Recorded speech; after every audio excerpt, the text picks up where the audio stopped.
Graça e paz da parte de nosso amado Senhor Jesus. Que o Senhor abençoe a sua vida desde já e nós agradecemos por clicar neste vídeo. Você fez, nesse caso, tomou a decisão certa e agradecemos desde já também as pessoas que têm se inscrito ao nosso canal. Que o Senhor possa abençoar e que cada um seja abençoado com esta palavra. Hoje nós estaremos a falar sobre um tema muito importante. Quantas vezes você já ouviu falar sobre o evento glorioso, sobre a volta de Cristo Jesus? Quantas vezes você já ouviu e já contemplou os sinais escritos na sua palavra? Quanto tempo talvez falta para que este mesmo sinal venha a ser cumprido? Muitas das vezes as pessoas têm se levantado e ao se levantarem, levantam-se com o descrédito de poder trazer outras pessoas a não acreditarem na vinda de nosso amado Senhor Jesus. Uma questão curiosa: se o dilúvio foi anunciado por Noé, aconteceu, e há evidências claras de que houve sim um dilúvio na terra, por que a vinda de Cristo Jesus não deve acontecer? Por que nós somos tão céticos e não queremos acreditar que Jesus voltará? Creia você ou não, Ele virá. E seria bom que estivesses do lado mais claro da sua vontade e da sua palavra. Em Lucas capítulo 19, versículo 41 a 44, a palavra de Deus diz o seguinte: E quando ia chegando, vendo a cidade, chorou sobre ela. Nesse caso é a cidade de Jerusalém, dizendo: se tu conhecesses, também a menos neste teu dia, o que a tua paz pertence. Mas agora isto está encoberto aos teus olhos. Versículo 43. Porque dias virão sobre ti, em que os teus inimigos te cercarão de trincheira e te sitiarão, e te estreitarão de todas as bandas. Versículo 44. E te derribarão a ti, aos teus filhos, que dentro de ti estiverem, e não deixarão em ti pedra sobre pedra, pois que não conheceste o tempo da tua visitação. Esta é uma profecia que o Senhor deixou, que Lucas registrou na palavra de Deus e que já teve o seu cumprimento no ano 70 da nossa era, quando Jerusalém foi destruída. O Senhor disse que Jerusalém não conhecia o tempo da sua visitação. Jerusalém assentava-se sobre o seu trono, assentava-se e entendia que tinha uma paz e que essa paz poderia durar de eternidade para eternidade e que nunca entraria em conflito. Mas, por ela ser tão orgulhosa, fechou, nesse caso, os olhos espirituais, e por fechar os olhos espirituais não compreendeu o tempo da visitação, não compreendeu o tempo do juízo e não compreendeu que o período de graça em que lhe foi concedido havia estado, nesse caso, no limiar e no final. 490 anos foi dado para Jerusalém, para os israelitas. E estes anos foram passando, e a rejeição de Jesus Cristo manifestou-se dentro do seio ou dentro do povo que ele vinha salvar. Vamos ler mais ainda outros textos que também vêm falar da volta de Cristo Jesus. Em 2 de Pedro, capítulo 3, vou começar dos versículos 3, diz assim: Sabendo primeiro isto, que nos últimos dias virão escarnecedores andando segundo as suas próprias concupiscências, e dizendo: onde está a promessa da sua vinda? Porque desde que os pais dormiram, todas as coisas permanecem como desde o princípio da criação. Eles voluntariamente ignoram isto, que pela palavra de Deus, já desde a antiguidade existiam os céus e a terra, e que foi tirada da água e no meio da água subsiste. Pelas coisas pelas quais pereceu o mundo de então, encoberto com as águas do dilúvio.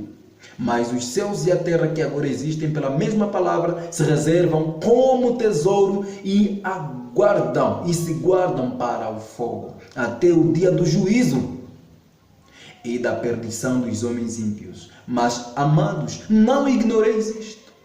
Uma coisa que um dia para o Senhor é como se fosse 1000 anos. O Senhor não retarda a sua promessa, ainda que alguns a tenham por tardia.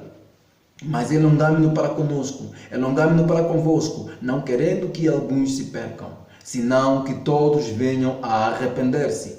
Mas o dia do Senhor virá como ladrão, de noite, no qual os céus passarão com grande estrondo e os elementos ardendo se desfarão, e a terra e as obras que nela se queimarão. Vamos avançar para o versículo 13. Mas nós, segundo a sua promessa, aguardamos novo céu e nova terra que habita a justiça. É a palavra de Deus. É Pedro quem escreveu. E ao escrever esta palavra, ele vem alertar para nós que não sejamos ignorantes no que cerne a este aspecto. O Senhor, ele vem e ele não retarda a sua promessa, pelo contrário. Ainda que muitos a tenham por tardia, o Senhor vem. Vamos estudar outro texto. 1 Tessalonicenses capítulo 5, versículo 3. Diz assim a palavra de Deus. Pois que quando disserem a paz e segurança, então lhes virá repentina destruição, como as dores de parto aquela que está grávida, e de modo nenhum escaparão. Mas vós, irmãos, já não estáis em trevas, para que aquele dia vos surpreenda como um ladrão. Porque todos vós sois filhos da luz e filhos do dia. Nós não somos de noite, nem das trevas. Glória a Deus, porque o Senhor nos considera assim. E também Paulo, ao escrever aos Tessalonicenses, aconselhou desse jeito. Diz que não durmamos, pois, como os demais, mas vigiemos. Devemos controlar os sinais que o Senhor deixou e o tempo do seu cumprimento. Diz que vigiemos e sejamos sóbrios, porque os que dormem, dormem de noite, e os que embebedam-se de noite.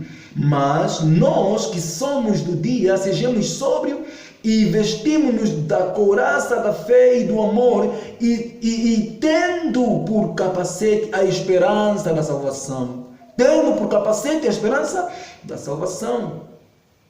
Porque Deus não nos destinou para a ira. Deus não nos destinou para a perdição. É o que está escrito. Mas para a aquisição da salvação por nosso Senhor Jesus Cristo. Amém. Cristo morreu por nós para que vigiemos. Quer durmamos, vivamos juntamente com Ele. Pelo que exortai-vos uns aos outros e edificais uns aos outros, como também o fazeis. Queridos irmãos, a destruição de Jerusalém é uma miniatura da destruição do mundo. O Senhor, ao olhar para Jerusalém, quando ele estava a andar por cima daquele jumento que não era montado por ninguém, e quando ele se aproximava da cidade de Jerusalém, ele, ao olhar pela distância, ele chorou por Jerusalém. Chorou pelas pessoas, não chorou pelas paredes, pelo contrário, chorou pelas pessoas que viviam sobre ignorância, pelas pessoas que não conseguiram perceber a magnitude do seu reino, pelas pessoas que não conseguiram perceber o objetivo de ele vir para a terra. Pelas pessoas que não conseguiram entender que ele não vinha estabelecer um reino terrestre, mas sim um reino celestial em cada coração. João Batista, ao pregar, João Batista, ao falar sobre o Cordeiro, ele dizia que eis o Cordeiro de Deus que tira o pecado do mundo.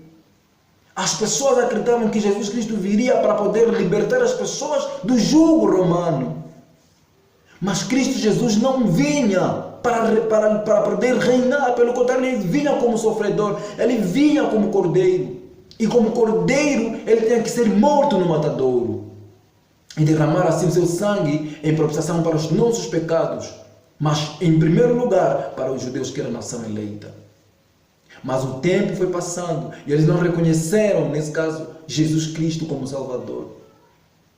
não conseguiram ver as características daquilo que as profecias falavam, daquilo que as profecias apontavam. E chegou o momento da Páscoa, num tempo de Páscoa. Jesus também foi para poder celebrar a Páscoa. E quando chegou próximo de Jerusalém, ele chora sobre a cidade que estava ignorante. Ele chora sobre a cidade que ainda cometia os seus pecados. Ele chora sobre a cidade que estava a matar os seus profetas. Ele chora pela cidade que estava ignorando a sua palavra e a sua presença. Por essa razão que ele perguntou: se tu soubesses pelo menos a que paz pertences. Mas você não conseguiu entender. Por essa razão é que o exército romano, em outras palavras, eu estou a falar que o exército romano viria a sitiar-te. O exército romano viria para poder fazer o cerco. E ao fazer o cerco, ele viria para poder matar todos aqueles que fossem rebeldes. Ao lermos, nesse caso, os contos históricos de Jerusalém, diz que do cume do monte das oliveiras, Jesus contemplava Jerusalém. Bela e pacífica era a cena que se descortinava diante dele. Era a época de Páscoa e os filhos de Jacó vinham em todas as terras para se reunir ali e celebrar a grande festa nacional. No meio de jardins, vinhas e declives verdejantes ocupados pelas tendas de peregrinos, erguiam-se as colinas com terraplanadas, palácios imponentes e massivos lastinhos da capital de Israel.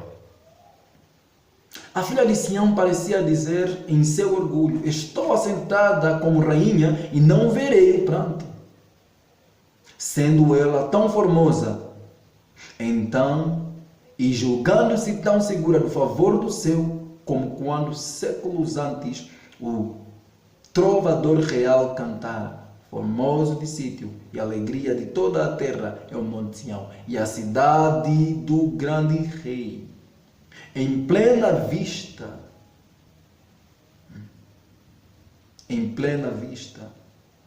surgiam os magnificentes edifícios do templo. Os raios do sol poente iluminavam a brancura nevada das paredes de mármore e fulgiam do portal de ouro, da torre e do pináculo. Qual perfeição de formosura tinha Jerusalém! Erguia-se ele o orgulho da nação judaica. Que filho de Israel poderia contemplar essa cena sem uma palpitação de alegria e de admiração? Jerusalém era muito linda, mas outros pensamentos ocupavam a mente de Jesus. Quando ia chegando, vendo a cidade, chorou sobre ela.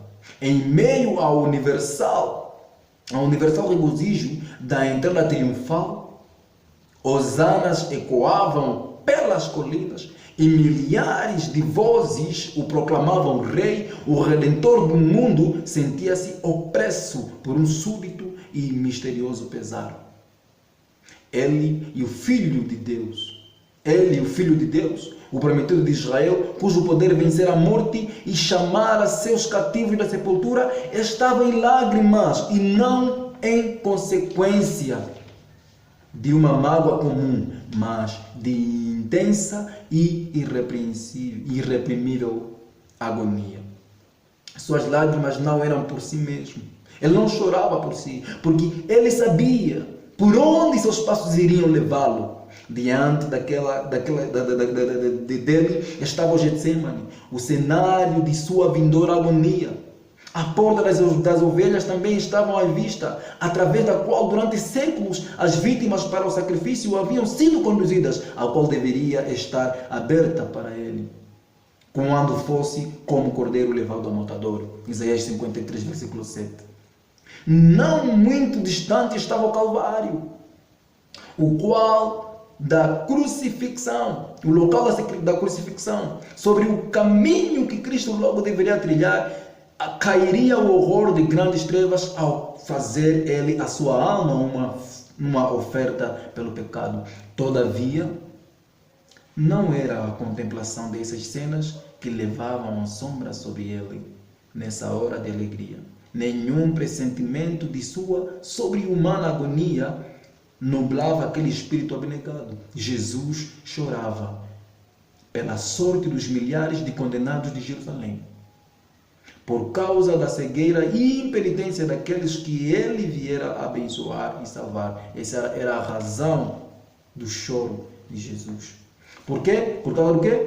Por causa dos milhares de condenados de Jerusalém. Meu querido irmão, minha querida irmã, nesse momento você não está em Jerusalém. Você não faz parte nem do Jerusalém, não é descendente de Jerusalém. Ou talvez você pode ser também descendente de Jerusalém, ou descendente dos israelitas. Você pode estar em Brasil, em Angola, em Moçambique, em qualquer parte do mundo. E o Senhor, ao olhar para você, minha pergunta é: o que é que Ele tem olhado? Tem se regozijado? Será que o Senhor, quando olha para você, Ele vê um filho obediente, uma filha obediente? Ela vê uma filha que lhe ama, uma filha que não lhe rejeita, um filho que não lhe rejeita, um filho que lhe assume diante das pessoas, um filho que se identifica com Ele, um filho que proclama o seu reino, ou um filho que se esquece das promessas que Ele deixou para cada um? Como tem sido a nossa vida? O Senhor, Ele se importa muito conosco. Ele se importa muito com você. E o que Ele mais quer é levar mais... Quanto mais perto você estiver dele, melhor para Ele. Mas nestes últimos dias, haverá escarnecedores que haverão de dizer que a promessa do nosso amado Senhor Jesus, há muito tempo feita, não tem um cumprimento porque as coisas permanecem do jeito que elas estão.